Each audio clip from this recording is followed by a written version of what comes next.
Good morning बच्चों। हम लोगों ने कल पंचायती राज व्यवस्था कंप्लीट कर लिया था, ठीक है। और आज हम लोग का जो चैप्टर होगा केंद्रीय निर्वाचन आयोग, ठीक है। तो मैंने आप लोग को बता रखा है कि निर्वाचन आयोग दो टाइप के होते हैं, ठीक। एक निर्वाचन आयोग केंद्र का और दूसरा राज्य का। कल की क्लास में मैंने आप लोग को बताया था कि राज्य का जो निर्वाचन आयोग है ये पंचायतों का चुनाव और नगर पालिकाओं का जो चुनाव है उसका संचालन करता है, जबकि विधानसभा, विधान परिषद, लोकसभा, राज्यसभा, राष्ट्रपति, उपराष्ट्रपति, इनके जो चुनाव होते हैं इनके चुनाव का संचालन कौन करता है? केंद्रीय निर्वाचन आयोग। तो हम लोग आज इसी केंद्रीय निर्वाचन आयोग के बारे में जा रहे हैं पढ़ने, ठीक है। और यही केंद्रीय निर्वाचन आयोग है, इसी से जो है क्वेश्चन हमारे एग्जामों में आते हैं। राज्य निर्वाचन आयोग से क्वेश्चन जो है वो वनडे एग्जामिनेशन में बच्चों आप लोगों से नहीं पूछता है, ठीक है। तो हम लोग के आज के चैप्टर का नाम होगा केंद्रीय निर्वाचन आयोग।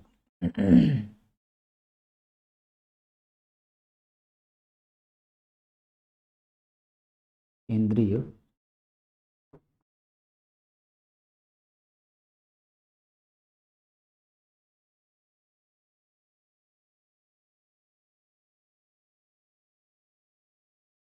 निर्वाचन आयोग। तो ये बच्चों हम लोग के चैप्टर का नाम हो गया केंद्रीय निर्वाचन आयोग, ठीक है। तो अब हम लोग जैसे कि शुरू से चैप्टरों में हम लोग देख रहे हैं कि कोई भी हम लोग का चैप्टर शुरू हो रहा है तो उसमें सबसे पहले हम लोग क्या देख रहे हैं बच्चों? सबसे पहले हम लोग देख रहे हैं उसके भाग और उसके अनुच्छेद, ठीक है। तो अब यहाँ हम बात करें केंद्रीय निर्वाचन आयोग, इसका भाग और अनुच्छेद क्या होगा? तो यहाँ बच्चों हम देखें तो इसका भाग भाग 15 और अनुच्छेद जो होगा वो होगा बच्चों 324 से 329, ठीक है।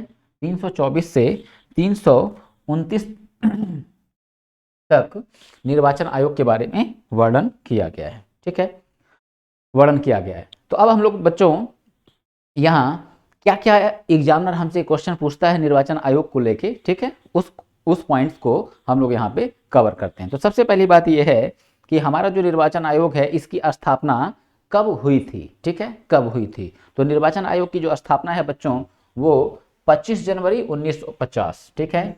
तो यहाँ हम लोग देख ले स्थापना, स्थापना। तो स्थापना जो है ये 25 जनवरी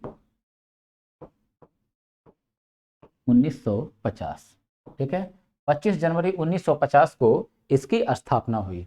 और बच्चों आप लोग को पता होना चाहिए कि ये 25 जनवरी 1950 को जो निर्वाचन आयोग की स्थापना हुई, ठीक है, तो यही हमारा क्या है? मतदाता दिवस, ठीक है। तो इस 25 जनवरी को हम किस रूप में मनाते हैं बच्चों? तो हम इसको कहते हैं मतदाता दिवस, मतदाता दिवस। तो हम इस 25 जनवरी को मतदाता दिवस के रूप में भी बच्चों मनाते हैं, ठीक है। अब हम लोग इसमें आगे बढ़े तो निर्वाचन आयोग का गठन की बात करेंगे, ठीक है, निर्वाचन आयोग के गठन की। तो अब निर्वाचन आयोग के जब हम गठन की बात करते हैं तो बच्चों यहाँ पे ध्यान देने की जरूरत है, ठीक है। क्या?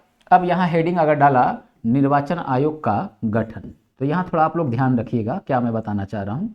निर्वाचन आयोग का गठन, मैंने कई बार बच्चों बोला है कि जब भी हमें कहीं गठन शब्द दिखे तो वहां पे अमूमन, ठीक है, अमूमन ज़्यादातर परिस्थितियों में हमको क्या बताना होता है कि कोई संस्था है, उस संस्था में अगर कंपोजिशन यानी गठन शब्द यूज हुआ है तो वहां हमें उस संस्था में उसके सदस्यों की बतानी होती है संख्या, ठीक है। तो संख्या यहाँ हमको बताना है। तो अब बच्चों यहाँ समझना, यहाँ क्वेश्चन कैसे, पॉइंट्स कैसे जुड़ेंगे। तो निर्वाचन आयोग का जो गठन है तो कहते हैं इसका गठन एक एक मुख्य निर्वाचन आयुक्त, एक मुख्य निर्वाचन आयुक्त, निर्वाचन आयुक्त तथा तथा ऐसे ऐसे अन्य अन्य निर्वाचन निर्वाचन आयुक्तों से मिलकर मिलकर होता है जिसकी जिसकी संख्या राष्ट्रपति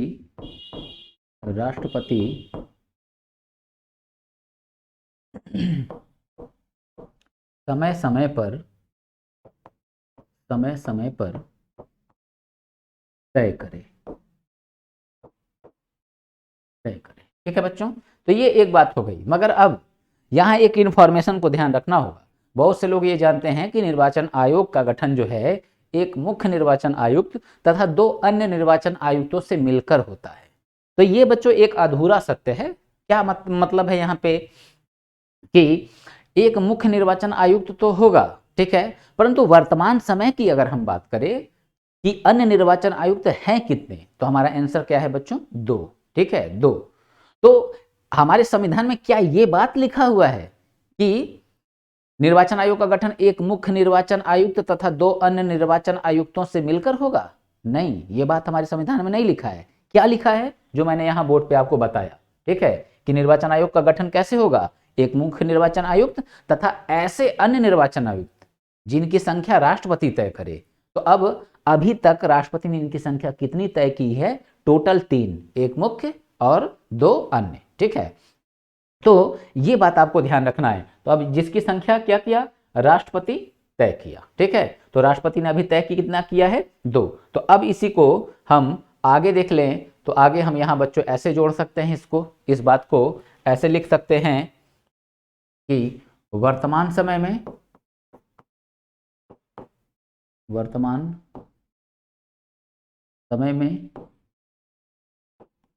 एक निर्वाचन आयोग में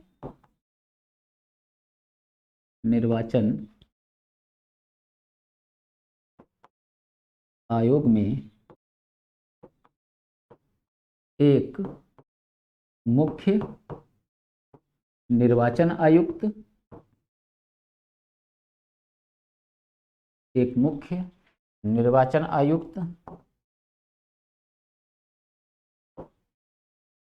आयुक्त तथा 2 अन्य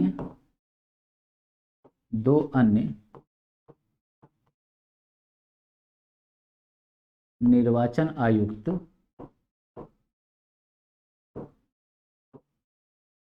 आयुक्त होंगे या है। ठीक है, या है। ठीक है बच्चों, तो ये हमारा जो है यहाँ पे ये भी बात जुड़ गया कि अगर आपसे पूछ लिया कि वर्तमान समय में निर्वाचन आयोग में कुल कितने सदस्य हैं, तो ध्यान रखना बच्चों, कुल कितने हैं? 3।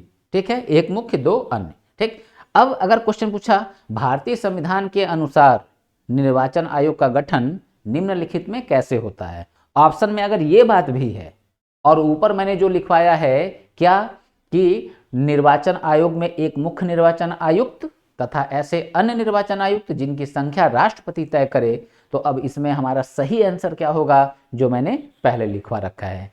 क्यों? क्योंकि हम लोग संविधान बच्चों पढ़ रहे हैं, रियलिटी में चल क्या रहा है ये मेन मुद्दा नहीं है। मेन मुद्दा क्या है? संविधान क्या कह रहा है। हम लोग पढ़ रहे हैं संविधान। ठीक है, तो इसलिए ये आंसर आपको देना है। ठीक है, चलो आगे बढ़ते हैं। अब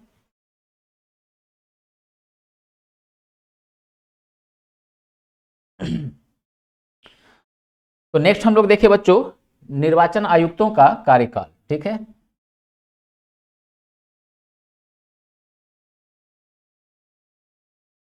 निर्वाचन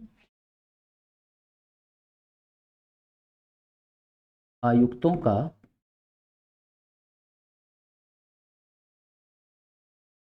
कार्यकाल। ठीक है बच्चों, निर्वाचन आयुक्तों का कार्यकाल। अब यहां बच्चों ध्यान रखना, ठीक है, यहां ध्यान रखना। अब निर्वाचन आयुक्त के कार्यकाल की अगर हम बात कर रहे हैं तो निर्वाचन आयुक्त में कार्यकाल 2 तरह से देखना पड़ेगा। पहला मुख्य निर्वाचन आयुक्त, इसका कार्यकाल, और जो अन्य निर्वाचन आयुक्त है इसका कार्यकाल। और इन दोनों के कार्यकाल में बच्चों हम लोगों को मिलेगा डिफरेंट। ठीक है, अब डिफरेंट क्या मिलेगा? ठीक है, इस बात को हम लोग देख लेते हैं बच्चों कि डिफरेंट क्या मिलेगा। ठीक है, डिफरेंट क्या मिलेगा इस बात को देखते हैं। चलिए इस बात को देखते हैं। तो अब देखिए निर्वाचन आयुक्तों के जब हम कार्यकाल की बात करेंगे तो कार्यकाल में हम लोगों को दो तरह से कार्यकाल देखना है, मुख्य का और अन्य का। तो मुख्य और अन्य का कार्यकाल का क्या होगा, तो बच्चों जब इसको मैं लिखूंगा ना तो आप थोड़ा सा इसको ध्यान पूर्वक, ठीक है, समझना, क्योंकि आप जब समझेंगे नहीं ना तो यहाँ पे आपको कंफ्यूजन होगा, ठीक है, कंफ्यूजन होगा। और कंफ्यूजन क्या होगा, ठीक है, इसकी अभी हम चर्चा आपको कर दे रहे हैं, ठीक है, चर्चा कर दे रहे हैं। अब देखें, जैसे मुख्य निर्वाचन आयुक्त का कार्यकाल कितना है, 65 वर्ष। अन्य निर्वाचन आयुक्त का कार्यकाल कितना है, 62 वर्ष। बट अब इसमें एक कंडीशन जोड़ दिया है। कंडीशन क्या जोड़ दिया है कि मुख्य निर्वाचन आयुक्त का कार्यकाल 65 वर्ष या 6 वर्ष दोनों में जो भी पहले पूरा हो। और अन्य निर्वाचन आयुक्त में कार्यकाल क्या जोड़ दिया है कि 62 वर्ष या 6 वर्ष दोनों में जो भी पहले पूरा हो। अब मैटर ये नहीं समझ में आ रहा होगा, देख लेते हैं बोर्ड पे, ठीक है। तो यहां लिखते हैं बच्चों,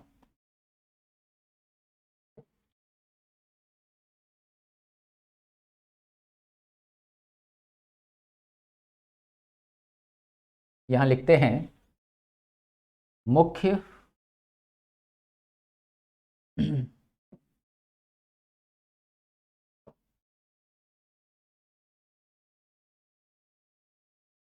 यहां देखते हैं मुख्य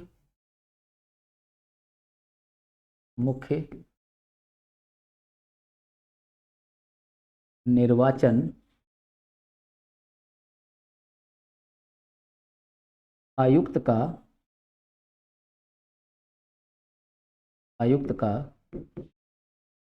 कार्यकाल 65 वर्ष या 6 वर्ष की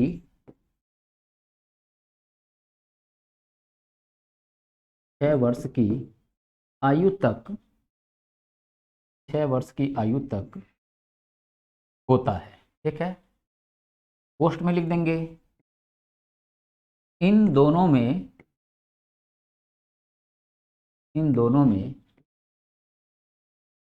जो भी पहले पूरा हो, ठीक, जो भी पहले पूरा हो, जबकि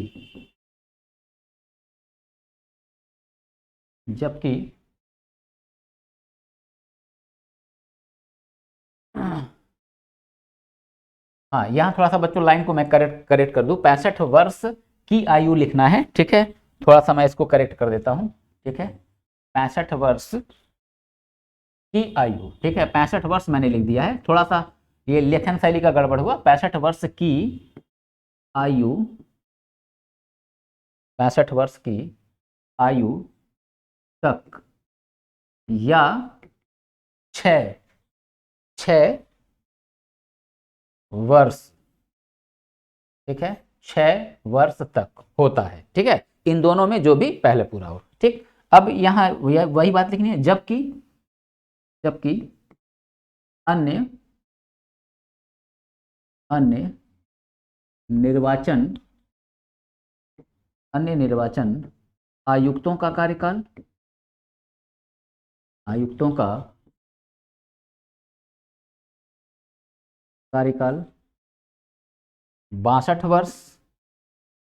62 वर्ष की आयु तक या 62 वर्ष की आयु तक या 6 वर्ष, पोस्ट में फिर वही बात लिखेंगे, दोनों में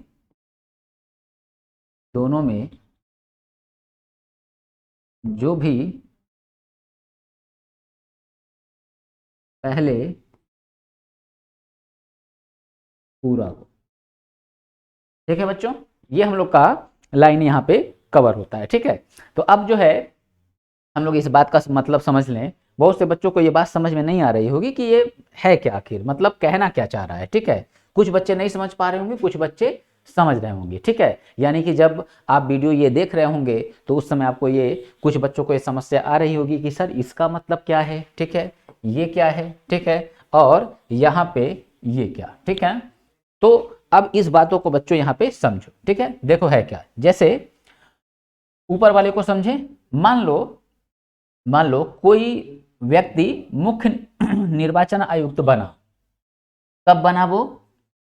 62 वर्ष की उम्र में, ठीक है। 62 वर्ष की उम्र में मुख्य निर्वाचन आयुक्त बना। तो अब मैटर ये है कि ये कितने समय तक अपने पद पे काम करेगा, ठीक है। तो अब ये कितने समय तक अपने पद पे काम करेगा, तो ये बच्चों याद रखो, क्योंकि क्या कह रहा है, 65 वर्ष या 6 वर्ष, 65 वर्ष की आयु या 6 वर्ष, दोनों में जो भी पहले पूरा। तो अब ये देखो तुम लोग कि पहले 6 साल पूरा हो रहा है कि 65 पहले पूरा हो जा रहा है। तो अगर हम देखें तो पहले कौन पूरा हो जा रहा है बच्चों? 65 वाला पूरा हो जा रहा है, यानी कि 62 वर्ष की आयु में बना है। तो अब क्या होगा, ये 3 साल ही अपने पद पर कार्य कर पाएगा और इसका कार्यकाल क्या हो जाएगा? कंप्लीट, ठीक। वही मान लो यही चीज अगर मैं कहता कि कोई व्यक्ति मान लो मुख्य निर्वाचन आयुक्त 55 वर्ष की उम्र में बना है, ठीक। तो अब बताओ ये कितने साल तक काम करेगा? क्या अब ये 55 10 65, तो यानी कि 10 साल तक काम करेगा? ऐसा नहीं है। अब ये कितने समय तक काम करेगा? सिंपल बात कि अब 65 और 6 में, ठीक है, यहां देखें तो कौन पूरा हो रहा है? तो 6 वर्ष वाला पूरा हो रहा है, यानी कि 61 वर्ष तक की, 61 वर्ष की आयु तक ये काम करेगा, यानी 6 वर्ष इसका कार्यकाल होगा। यही बात मैंने लिखा हुआ है बच्चों, किससे? अन्य निर्वाचन आयुक्त से रिलेटेड, ठीक है। तो अन्य निर्वाचन आयुक्त में शर्त क्या है? यहाँ पे 65 नहीं है, यहाँ पे 62 है, ठीक है, यहाँ पे 62। बस यही बात आपको बच्चों समझना था। अगर इसके बावजूद भी आपको बात नहीं समझ में आती है, दिक्कत होता है, ठीक है, तो आप मुझे इसके बारे में कमेंट में बता सकते हैं, ठीक है ना बच्चों। कमेंट में आप बता सकते हैं, ठीक। चलिए, तो अब जो है हम लोग इससे आगे बढ़ते हैं और आगे बढ़ने के बाद हम लोग देखते हैं जो आयोग है हमारा निर्वाचन आयोग, इस निर्वाचन आयोग के कार्य एवं शक्तियां क्या है, ठीक है।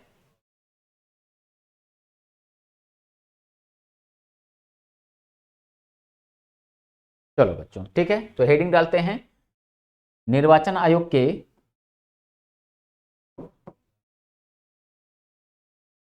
निर्वाचन आयोग के कार्य एवं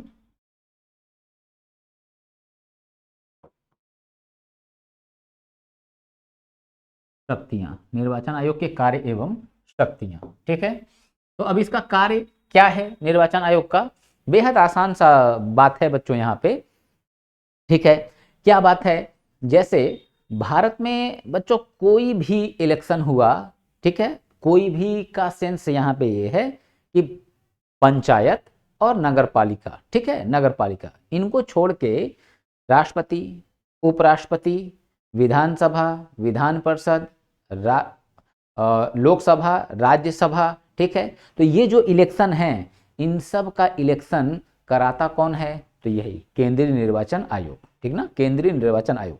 तो अब यहाँ पे हम लोग का पहला पॉइंट यही हो गया कि भारत में विभिन्न प्रकार के पदाधिकारियों का या विभिन्न प्रकार के संस्थाओं का निर्वाचन कराना इसका क्या है? प्रथम कार्य, ठीक है। तो हम इसको ऐसे लिख सकते हैं, क्या लिखेंगे कि निर्वाचनों का विभिन्न, ऐसे लिखते हैं पूरा,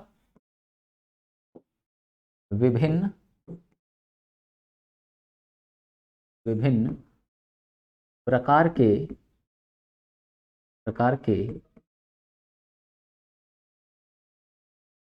निर्वाचनों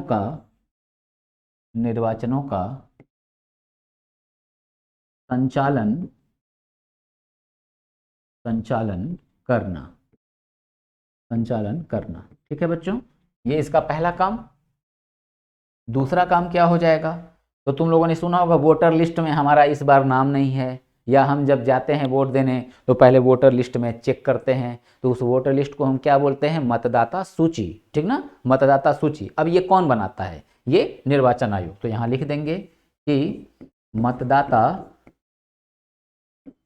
सूचियों का सूचियों का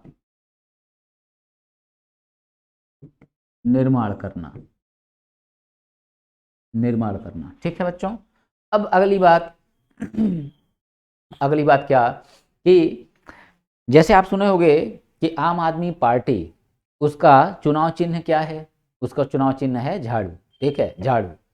तो अब कोई भी नई पार्टी अगर कोई व्यक्ति गठित करता है तो उसके पार्टी को, ठीक है, पार्टी को चुनाव चिन्ह देने का कार्य कौन करेगा? तो देने का कार्य करता है निर्वाचन आयोग, ठीक है, निर्वाचन आयोग। तो यानी कि एक ये तीसरा काम हम यहाँ पे और जोड़ दें। तीसरा काम क्या हो जाएगा? राजनीतिक दलों को, राजनीतिक दलों को दलों को राजनीतिक दलों को राजनीतिक दलों को चुनाव चिन्ह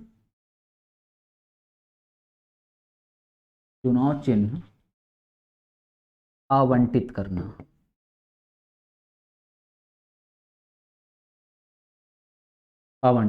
ठीक है बच्चों, ये इतनी बात हो गई। अच्छा, अब चौथा नंबर देखें, ठीक है। अब जैसे आप लोग बच्चों सुने होंगे राजनीतिक दलों में, हो सकता हो शायद आप लोग ना सुने हो, बट इसमें आप सुनना कभी कि राजनीतिक जो पार्टियां होती हैं ना, ठीक ना, राजनीतिक जो पार्टियां होती हैं जैसे बसपा है, सपा है, आम आदमी पार्टी है, ठीक है, तृणमूल कांग्रेस, ममता बनर्जी वेस्ट बंगाल, ठीक है, उसका पार्टी, फिर बीजेपी, कांग्रेस, ठीक। तो ये पार्टियां जो है ना, दो टाइप की होती हैं, एक राज्य स्तर का और एक राष्ट्रीय स्तर का, ठीक है। तो अब कौन पार्टी राज्य स्तर की है, कौन पार्टी राष्ट्रीय स्तर की है, इसका भी निर्णय कौन लेगा? इसका भी निर्णय कौन लेता है? निर्वाचन आयोग। तो हम अगर कार्य में देखें चौथा, तो राजनीतिक दलों को राजनीतिक दलों को दलों को राज्य स्तरीय तथा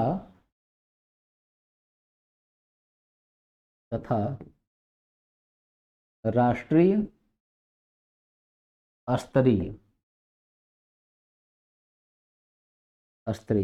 के रूप में, राष्ट्रीय स्तरीय यहां लिख दें, राष्ट्रीय स्तरीय चाहे मिटा के लिखते हैं, पार्टी के रूप में, राष्ट्रीय स्तरीय पार्टी या हम कह लें दल, पार्टी के रूप में मान्यता प्रदान करना,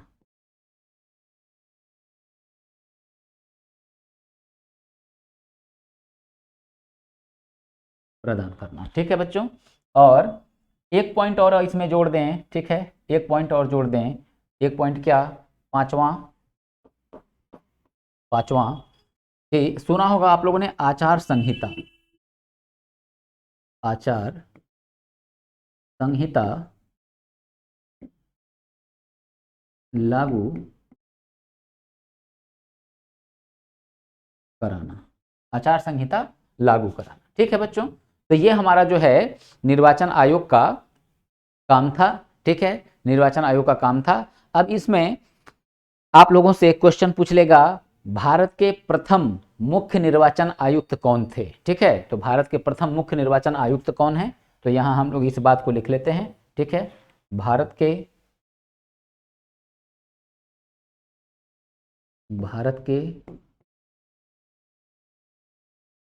प्रथम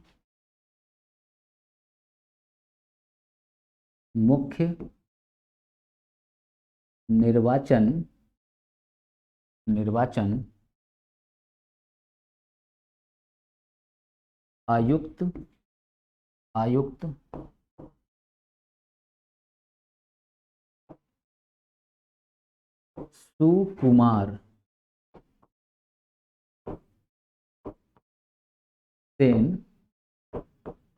सुकुमार सेन थे, ठीक है बच्चों। तो ये हम लोग का यहाँ पे कंप्लीट होता है बच्चों निर्वाचन आयोग। मेरा जो अपना अनुभव था, उस अनुभव के आधार पे मैंने आप लोग को जो जो चैप्टर इंपॉर्टेंट थे मैंने वो चैप्टर आपको पढ़ा दिया, ठीक है। और जिन जिन चैप्टरों में उसकी जो इंटेंसिटी है उस इंटेंसिटी को भी मैंने पूरा करने का प्रयास किया है, ठीक। अब एग्जाम जब होता है बच्चों तो जीएस एक ऐसा सेक्टर है, ठीक है, एक ऐसा सेक्टर है जहाँ पे एग्जामिनर जो है कि कभी कभी कुछ ज़्यादा ही डेप्थ में चला जाता है, ठीक है। तो पता क्या चलता है कि हम लोगों ने जो पढ़ाया है, ठीक है, उसमें हम लोग को अभी थोड़ी और गहराई में जाना चाहिए था, ठीक है। और पता क्या चला कि इसलिए एक क्वेश्चन जो है हमारे नोट्स से बाहर हो गया। तो बच्चों एक बात जान लो, एग्जामिनर हमेशा, ठीक है, हमेशा कोई भी सब्जेक्ट हो कुछ क्वेश्चंस ऐसे बना के देता है, ठीक है, जो एकदम नए टाइप के लगते हैं या जो कठिन होता है। तो आप ध्यान रखो, अगर क्वेश्चन कठिन है, ठीक है, तो वो सबके लिए कठिन है, वो केवल आपके लिए कठिन नहीं होगा। वो क्वेश्चन अगर छूटेगा सबका छूटेगा, मेरिट डिसाइड जो है उससे नहीं होगा, उस एक क्वेश्चन से डिसाइड नहीं होगा। बहुत से ऐसे लोवेस्ट क्लास के पेपर में भी ऐसा होता है कि कुछ डेटा ऐसे जीएस में पूछ लिए जाते हैं कि जो ठीक ठाक टीचरों को भी नहीं पता होता है। तो इसका मतलब ये नहीं कि उस टीचर को नॉलेज नहीं है, ठीक है। तो ये जीएस है बच्चों, बहुत बहुत इसकी डिफ्टनेस है, ठीक है, ठीक। तो अब हम लोग का रोल क्या है, हम लोग को एक अंदाजा होता है, क्योंकि इतने वर्षों से हम लोग पढ़ा रहे हैं, पिछले वर्षों के प्रश्न पत्रों को हम लोग देखते रहते हैं, तो उससे एक हम लोग को अंदाजा मिलता रहता है कि एग्जामिनर जो है कितने डेप्थ में जा सकता है और किन किन एरियाओं को, ठीक है, वो टच करता है, ठीक है। तो ये हम लोग को पता होता है, ठीक है। तो उस हिसाब से मैंने आप लोगों को लगभग सारी चीज़ें बता दी है। अब हो सकता हो मे बी कि कुछ चीज़ें आपको ऐसी लगे कि सर जो है ये एक चैप्टर छूटा हुआ है और आप पढ़ा दीजिए। अगर आपने कहा कि सर ये चैप्टर छूटा हुआ है, इसको भी सर कवर कर दीजिए, तो आप कमेंट में मुझे बताइएगा, मैं उस चैप्टर को कवर बच्चों कर दूंगा, ठीक। और मैं पहले से आपको एक बात बताऊं क्या, कि एक चैप्टर है संविधान के कुछ प्रमुख संशोधन, वो क्या है, फुल्ली डेटा, ठीक है, फुल्ली डेटा। उसमें कुछ भी बच्चों कॉन्सेप्ट नहीं है, कॉन्सेप्ट नहीं है आपको, यानी कि कॉन्सेप्ट नहीं है तो आपको याद करना पड़ेगा, ठीक है। तो अब याद करने में क्या, जैसे हम लोग जान रहे हैं कि वर्तमान समय में भारतीय संविधान में कुल कितने संशोधन हो चुके हैं, 105, ठीक है, 105। अब उस संशोधन में क्या 105 संशोधन सब पढ़ने हैं, नहीं पढ़ने हैं। कौन कौन सा संशोधन पढ़ने हैं, तो पहला संशोधन पढ़ना है, ठीक है बच्चों, 42वां पढ़ना है, 44वां पढ़ना है, 52वां पढ़ना है, 61वां पढ़ना है, ठीक है। तो ऐसे जो है ना, ऐसे संशोधन है कुछ सेलेक्टेड, उनको आपको पढ़ना है, ठीक है। तो अब वो रिटन फॉर्म में आपको पीडीएफ में मिल जाएगा, ठीक है, मिल जाएगा। आप उसको देखना, देखने के बाद उसमें अगर कोई ऐसे वर्ड या कोई सेंटेंस ऐसा होगा जो आपको ना समझ में आए, लगे कि यहाँ मुझे समझने की ज़रूरत है, तो बच्चों आप क्या करें, आप कमेंट में, ठीक है, मुझसे वो क्वेश्चन पूछ सकते हैं, मैं आपको बता दूंगा, कमेंट में ही मैं बता दूंगा। या फिर लगेगा कि ज़्यादा एक्सप्लेन करने वाला मैटर है तो मैं फिर आपको यहाँ क्लास में वीडियो डाल दूंगा, ठीक है बच्चों। तो हम लोगों का इस तरह आज कॉन्स्टिट्यूशन का लास्ट क्लास था, हम लोगों ने कॉन्स्टिट्यूशन कवर कर लिया है, संविधान कवर कर लिया है, और अब हम लोग नेक्स्ट सब्जेक्ट की तरफ बढ़ेंगे, ठीक है। और नेक्स्ट सब्जेक्ट क्या होगा ये अब मैं अगले दिन जब क्लास में आऊँगा तो आपको खुद पता चल जाएगा, ठीक है बच्चों। तो पीडीएफ जाएगा आपके पास, आप संविधान संशोधन के जो पॉइंट्स हैं उनको आप, ठीक है, देख लेना, पढ़ लेना। कोई दिक्कत परेशानी होगी कमेंट में बताना, वीडियो बना के अगर वो दूर हो सकता है तो मैं वीडियो बना दूंगा, और अगर कमेंट में ही मैं नीचे लिख दिया आपको समझ में आ गया तो आप अपना कन्फ्यूजन जो है दूर कर लेना, ठीक है बच्चों। तो आज की क्लास हम लोग यहीं ख़त्म करते हैं और पॉलिटी हम लोग का कंप्लीट होता है।